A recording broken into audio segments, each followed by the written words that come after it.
Hey, salut à tous, bienvenue à Question Auto. C'est l'heure de la chronique nouvelle avec Funky Oli. Hey Oli, comment ça va? Ça va bien, ça va bien. Oli, tu nous as amené plein de nouvelles, mais d'abord, eh bien, on a le CX-9 2017 en arrière de nous. J'aimerais t'entendre un peu sur qu'est-ce que tu en penses? Un beau VUS, beaucoup d'espace à l'intérieur pour la première rangée puis la deuxième, là. C'est sûr que la troisième, bon, on s'entend, il n'y a pas beaucoup d'espace comme on peut voir dans à peu près n'importe quel véhicule là, de cette catégorie-là. Mais ça reste que, bon, on est très, très confortable. Comportement de conduite aussi très intéressant, là. Bon, ben excellent. Moi, ce que j'aime bien, c'est la garantie de kilométrage aussi illimitée.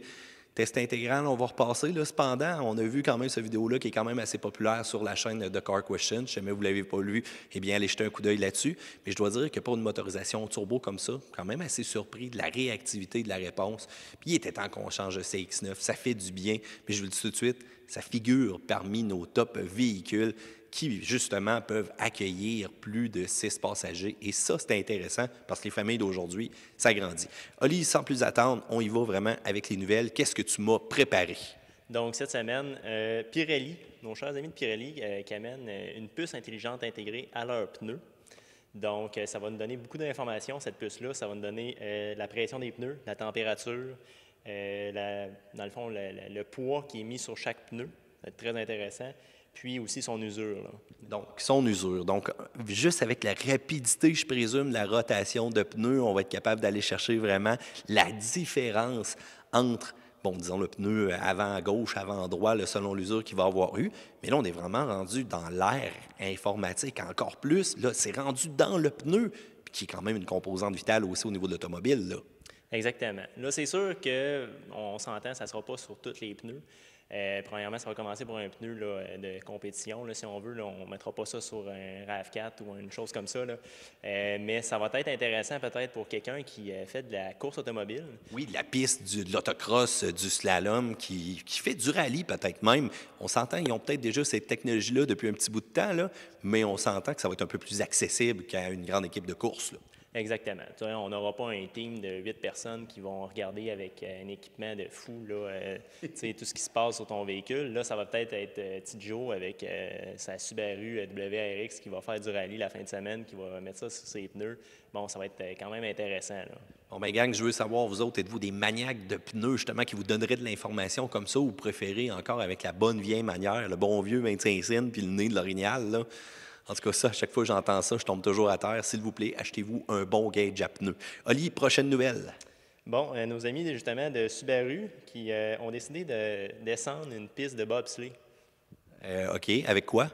un WRX STI quand même.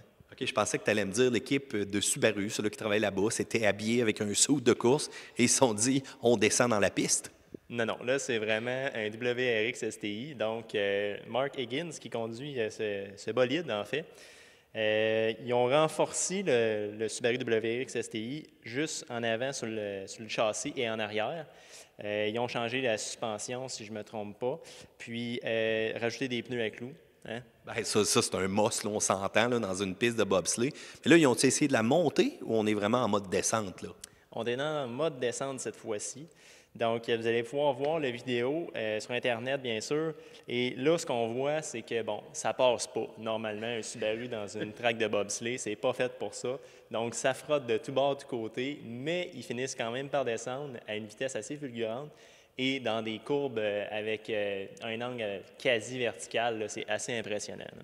Je m'attends peut-être à voir quasiment un logo Red Bull sur cette activité-là. Ça se peut-tu ou non? C'est vraiment l'initiative Subaru? Vraiment une initiative Subaru, mais Red Bull, peut-être qu'ils vont venir avec quelque chose comme ça dans les prochaines années. Gang, je veux savoir, vous autres, c'est quoi le vidéo spectaculaire qui vous fait plus triper dans le domaine de l'automobile? Directement dans la section commentaires en bas. En tout cas, une chose est sûre, il y a des endroits que ça l'a accroché. Ça revole peut-être quelques petits morceaux, hein. D'après moi, on n'a pas fait juste une descente là, et c'était parfait comme ça. Prochaine nouvelle, Oli. Le Honda Clarity, donc Honda qui annonce deux nouvelles versions du Clarity actuellement qui est à l'hydrogène. Là, ça va être une version hybride branchable et ensuite une version purement électrique. Donc là, je trouve qu'on ressemble un peu là, à Toyota présentement. On regarde la Mirai est vraiment hydrogène, mais quand on regarde les Prius, bon, la Prius Prime, la Prius branchable, la Prius hybride, dis-moi qu'on arrive avec des chiffres intéressants, là, parce qu'à date, il y a beaucoup de personnes qui ont de la vente. Je pense à Hyundai avec la Ioniq, puis je te le dis, là, les véhicules électriques, là, ils en poussent tout partout, là. Exactement. Ça pousse là, de partout. Le Ioniq, c'est encore là, les chiffres sont intéressants, mais c'est pas plus. Là, c'est pas une grosse T'es compétition. pas emballé? Non, moi, je suis pas emballé encore par la Ioniq. OK. Puis Honda, ben là, ça arrive vraiment avec une déception, en tout cas pour ma part. Bon, la version hybride branchable, 64 km d'autonomie. Hein? OK. Et donc, hybride branchable, 64 km juste sur la partie électrique là, que tu me parles, là. Exactement. Mais la Volt en fait déjà plus. Là.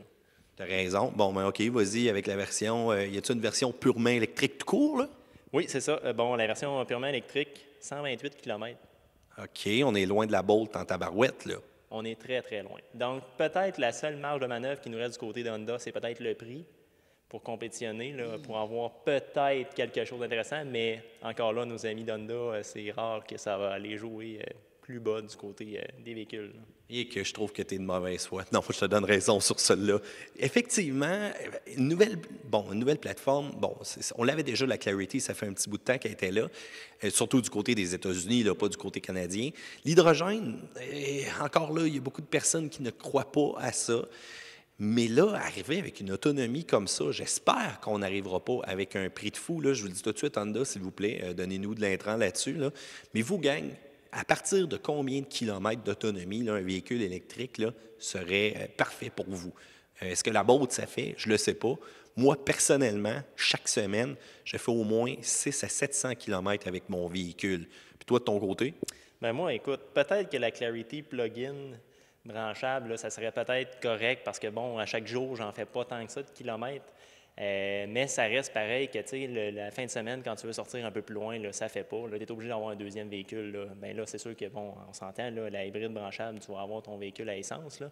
Mais, tu sais, il va partir pareil avec ça. Là. Fait que moi, en tout cas, j'hésiterais à changer là, parce que souvent, la différence de prix va faire en sorte qu'on va aller pareil vers un véhicule à essence. Ça va coûter beaucoup moins cher. Là. Bon, en tout cas, fais attention, là, parce que quand tu te dis, ah, moi, je devrais avoir un deuxième véhicule, bon, il y en a qui vont dire, planifie tes transports, Funky Oli. Ouais, ben non. Moi, je vais choisir le char que je veux. Effectivement, moi, ce que j'aime, c'est d'avoir le choix aussi. Puis là, bon, c'est beau les véhicules électriques, là, mais parle-moi donc de quelque chose qui m'intéresse, là. Ben, le Colorado ZR2. Hein? Là tu es dans mes goûts. Le Colorado ZR2 qu'on avait vu justement en grande primeur, je pense que c'était à la fin de l'année passée. Un camion qui est vraiment orienté pour le hors-route. C'est pas de la grosseur d'un Raptor. C'est un peu plus agressif même que la gamme TRD de Toyota. Et là, on arrive quand même avec le prix. C'était le prix qui était attendu, je pense aussi, puis qui devait rivaliser là, avec la compétition. Qu'est-ce que ça dit? 44 000 Qu'est-ce que tu en penses? Moi, je pense que ça a de l'allure. Ça reste que peut-être la motorisation, j'aurais peut-être aimé avoir quelque chose d'un peu plus performant que ce qu'ils nous offrent. Hein? Oui, il me semble que tu es difficile là-dessus parce qu'on s'entend que le diesel, bon, ça a du couple en masse. Puis le V6, bon, oui, OK, c'est peut-être pas le meilleur sur l'accélération présentement, mais ça a amplement de chevaux vapeur, non? Oui, effectivement. Là, tu sais, ça dépend. Là. C'est quelqu'un qui va opter entre le Raptor et celui-là. Ben écoute, ça dépend de tes besoins aussi. Là. OK, là, je comprends. Tu aurais voulu créer un peu plus un entre-deux. Bon, je suis peut-être un peu d'accord avec toi. Pourquoi pas une petite option d'un supercharger là-dessus, quand ça aurait été encore assez violent. Puis je suis sûr que du côté de GM, on devrait quand même s'adapter un petit peu aussi avec le temps. On va bien entendu gonfler tout ça. J'ai hâte de voir ce que ça va donner. Mais ça, c'est un camion qui est intéressant. Différentiel qu'on peut verrouiller à l'avant, à l'arrière. Je te le dis, j'ai eu du fun à conduire ça pour le peu là, qu'on l'a essayé. Mais préparez-vous, cette année, on va en avoir une version, puis on va être capable de vous faire un essai complet. Entre-temps, camion préféré, camionnette compacte, Ford Ranger, ça s'en vient, Ford Bronco aussi. Je veux savoir quel véhicule vous fait le plus triper dans cette catégorie-là. Puis toi, Oli, en terminant, ça serait quoi? Bien, en tout cas, j'attends beaucoup le Ranger et le Bronco de mon côté, là, effectivement. Bon, ben excellent. Nous autres, gang, en passant, parlant de Bronco, on vous présente un projet cool cet été, un vieux Bronco qu'on est en train de rafistoler. Ouh, que c'est beaucoup de travail. Funky Oli, merci beaucoup. C'était intéressant pour les nouvelles. Puis écoute, on invite les gens à commenter. Exactement, commentez. On va lire vos commentaires puis on va y répondre.